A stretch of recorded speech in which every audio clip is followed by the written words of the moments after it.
Ini adalah skop hidung pesakit yang mengalami masalah sakit tekak ataupun batuk berpanjangan. Boleh dilihat di sini ada sinus, nanah keluar sinus dan juga hingus pekat dari sinus mengalir ke pangkal hidung dan tekak yang dipanggil postnasal drip.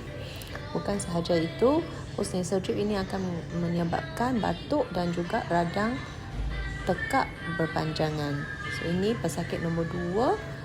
Kita boleh lihat di sini masalah yang sama, nanah dari rongga sinus, dan nanah ini akan menyebabkan postnasal drip dan juga radang dekat tekak.